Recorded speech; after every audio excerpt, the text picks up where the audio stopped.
Peace. What's happening, everybody? This is day 3. We're right here coming back with our saddlebag beer coolers. Now, you guys see my backing here. Of course, every crafter that I know of, especially when you're carving and tooling, will tape the back side. This is the flesh side of your project. I am an advocate of the duct tape. Very inexpensive, holds very strong. Again, you can find this very expensive. You can buy them in multi-packs, Harbor Freight. You can get these by the packs at Harbor Freight. Now, you guys saw first that I had already duct taped one layer. This is the second layer. Now, this third layer, I am not going to tape the entire project, but I am going to duct tape right to the part to where the logo is.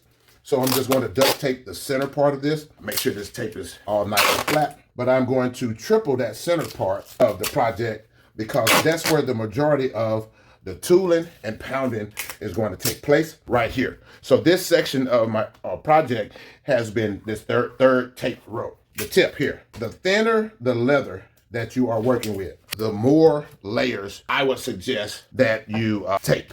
The weight that I'm working with here is 2 to 4 ounce. What I'm going to do now is pull this off and flip this over. I'm going to just trim all of this excess off. Just pull all of this off, and then I can get to the tooling on this. So I'm going to go ahead and prep this up, transfer my artwork on here. This is why you guys see that cross right there, so I can make sure that the artwork is centered. And then I'm going to go ahead and put my stitch border on here, and then I'm going to put the project border on here. So what I am looking at right now, the event Ranchapalooza, which is coming up down here in South Florida. Ranchapalooza is going to be coming up on the 15th.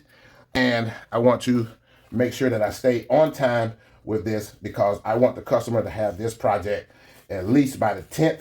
So just to give you guys that little bit of information and tidbit, yes, any grade of hide less than, even if it is the more expensive hides like your Herman Oaks or your European hides or whatever case may be, to me, when you're tooling and carving, it's already so thin. You want to be careful with carving because you don't want to cut through your hide. So you definitely got to make sure you pay attention to the how much pressure you put on your swivel knives, as well as you want to make sure that you pay attention to how much backgrounding and tooling you do, because at the same time, when you start cutting and stamping into the thinner grades of leather, you are weakening the integrity of the flesh side. And that's the key component. So just with that, ladies and gentlemen, I'm going to go ahead and get back to work. But you guys can see that these are coming through very well. And I will see you on 4. This is day 3 inside of the custom-made saddlebag cooler. Still got to come up with a cool name on how we're going to name these to market them. But I'm excited, you guys. I hope you guys stick around, stay tuned as we keep this project going. And I'll see you guys on the next one. Peace.